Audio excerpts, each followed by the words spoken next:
3 прехи обърка. Излязох ли от пътя? Не разбирам.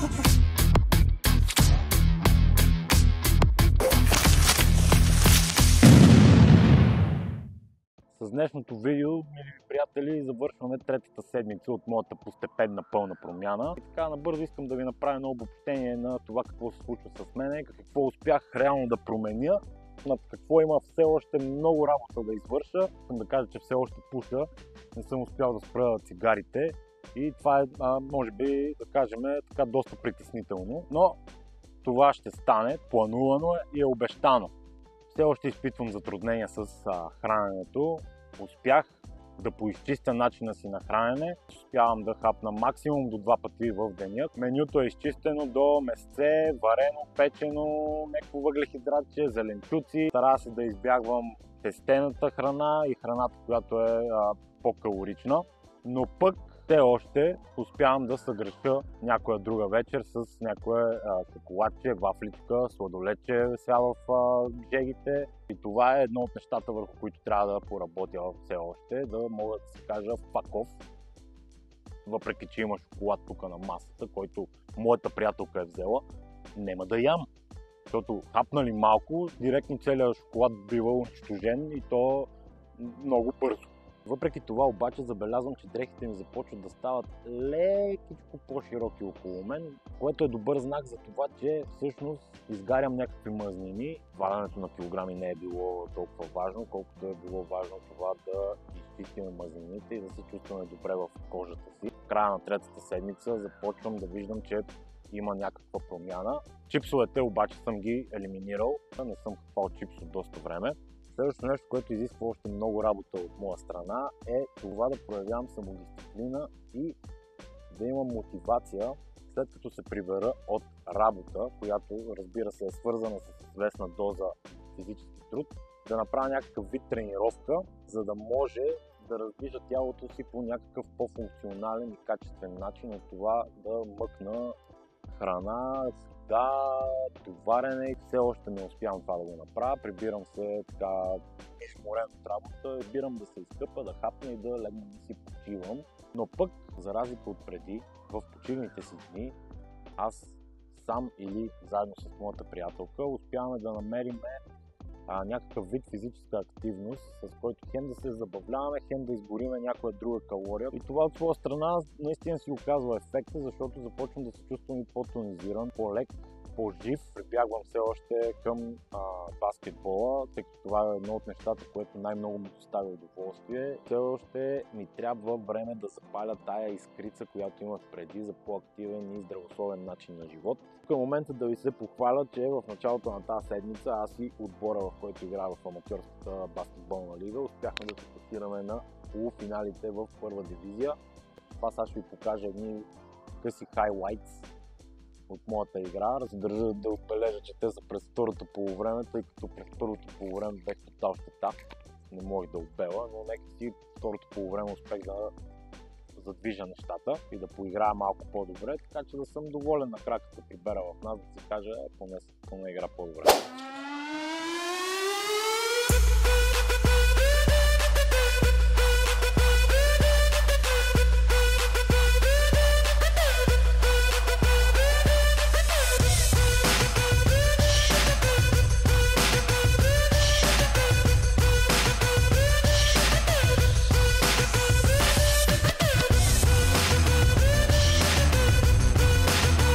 Имах доста работни дни тази седмица и, както казах вече, не успявах да намеря самодисциплината в себе си да правя тренировки, след като се прибера от работа. Вместо това мързелувах. Но имах и почивен ден, в който получих покана от мой приятел да се присъединя към него и негови приятели, да идем да поиграем малко баскетбол. Разбира се, защото сме олигофрени, отидехме да играем в най-големата жега. Успяхме да изгориме доста калории. Играхме един срещу друг с Андрей, за да бъде по-интересна играта. Интересното в това, което ще ви покажа сега, е двубоя между мен и него и кой победи. И така, сега се насладете на поредната доза баскетболно майсторство. После ще ви обясня какво следва днес.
Днеска е друг почивен ден, който имам.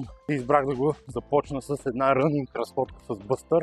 След което идваме да починем малко и ще се опитаме да навиеме моята любима, да направим една разходка в гората, тъй като е много жега и ще е хубаво малко да се откъснем от града. Това, разбира се, е много добър и приятен начин, с който всички можем да задвижим малко метаболизма си и да поизгориме калории. Оле майко, тежко ми е, ама няма значение. Важното е да има движение. Бати римът.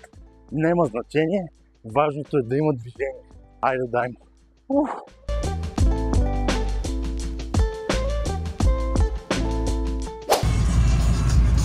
Лидето, само да кажа... Лидето, този какво... Тук има 70 км ограничение. Само да кажа... За червения светофар бърза. Само да кажа, тя не може да се ориентира сама да кара в София по GPS. Изпитва някакви неимоверни притеснения, че ще се изгуби. Затова са малко на сила, така я накарах да кара до местото, където отиваме. За сега всичко върви добре, не сме се изгубили. То само маршрута е лесен. Само направо. Ох, как карат? Какво е станало? Мале, стръпна цялата.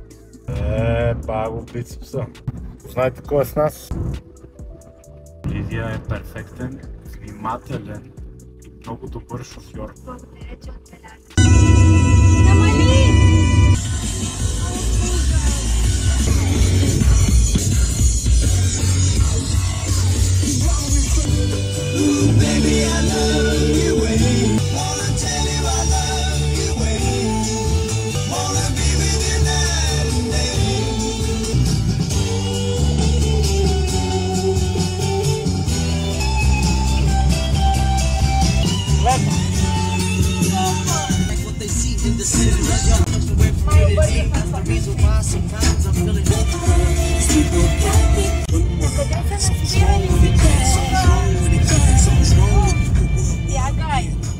Тук ли се спира сега? Не, още надолу ще кажа за GPS. Не, обърках, нали? Обърках. Трябваше да чакай, сега ще направя тук обърках. Преди 3 преки обърка. Ма няма проблеми. Ей, сега бой си дръжте.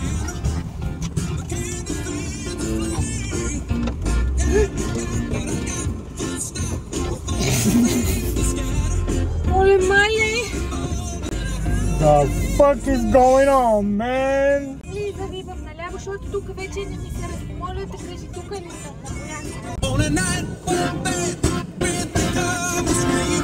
Набихме аварийки. Проверяваме къде трябва да идеме. Твой си, успокой се! Достатъчно напрегнато.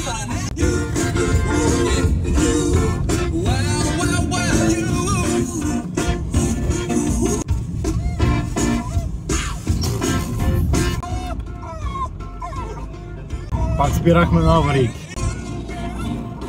Излязох от пътя, трябваше да свия там. Направо, брате, тук. Излязох ли от пътя? Не разбирам. Не съм. Наляво ли съм? Ляво ли съм или съм направо? Моля те, кажи! На къде съм? Мога ли да давам наляво сега тук? Кажи ми, бе! Какво да правя? Всичко вървеше добре. И накрая си еба майката. Отново сме на аварийки. Искам да си проверя пътя. Кой си стига спокойно, 2 минути. Аз пак не съм си в пътя.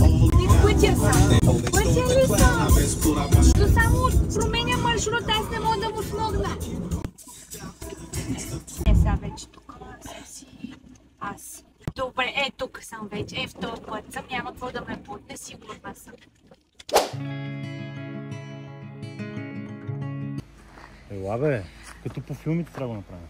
Oh dear, you set my soul on fire.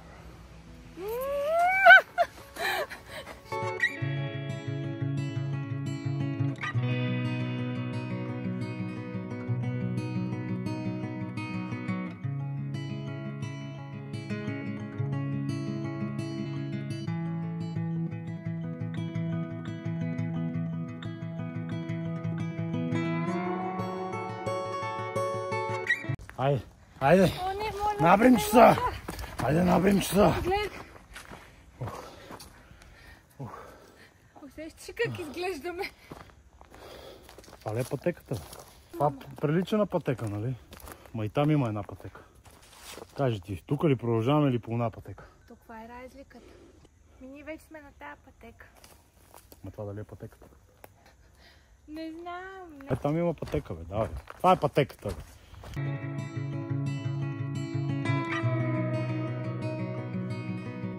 Си направим. Ау! Ух!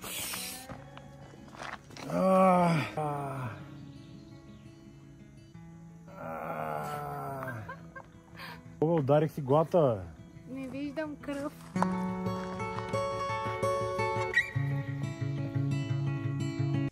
Ми па обърках пътеката. Сега трябва да се качим от тук. Не виждам как. Е, какво? От тук. Тръгваме и цъка-ръка, Първо цъка-ръка. Не, ти с мене. Не. Не. Нема да ми тръгнеш по лония път. Тук, ето тук ръчичка. Айде. Няма от тук да ми Можеш. пъзи се да си взема ръчки за такова. Е, каква пръчка си взе?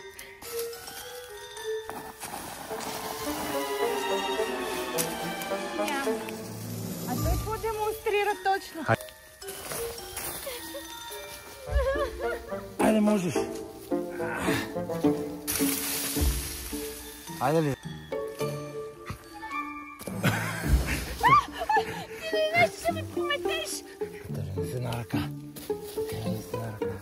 Пръста. А, така.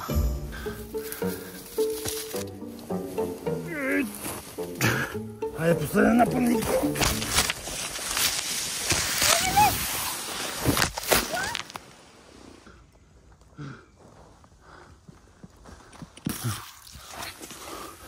Паднах. Много лошо. Направо се изсурнах като лайно. Айде, ще се види нагоре. Бас кападнах. Ти видя ли кападнах?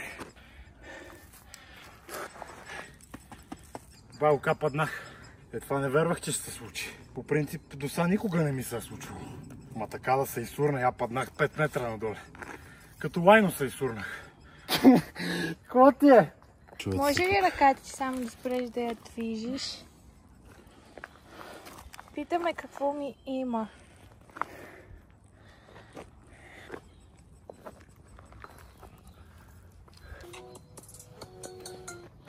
Ало, да.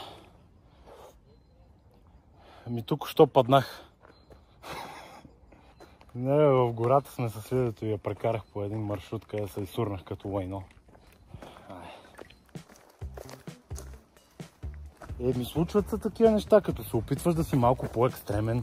Важното е като паднеш да си вземеш урока и да продължиш нагоре. Други неща ме притесняват. Кои? Че си мега мръсен. Какво от това? Се изчиста? Да, как ще се изчисти? Хората сигурно като ме видят си викат, то са най-борил с мечки. Аз съм боримечката. И ти се бориш сам със себе си. Басика паднах. Точно прасе. Когато пия съм пиян гъс, като се изпута в гората и падна съм потно прасе. Но никога не съм мили мой мечо. Познайте що. Извинявай сега си, папа. Увъргаля се като прасе. Ой, тук има пробойна. Ай, ой. А тук има ли нещо? Ау, да. Има. Кръв има и...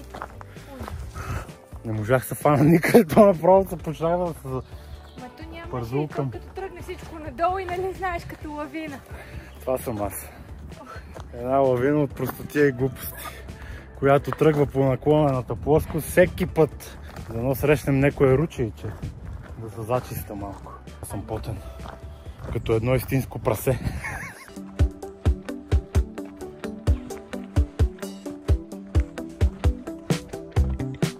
Това просто не го понасям. Нещо да ми е мръсно. Аз нямам този проблем. Да, знам. Тук имам пробойна. Тук имам пробойни. Потно мръсно прасе. ПМП. Това е положението, Минки. Дай малко вода. Не може. Що? Вода не се отказва, бе. Как така? Дай ми да е. Момент. Да пина. Се хидратира.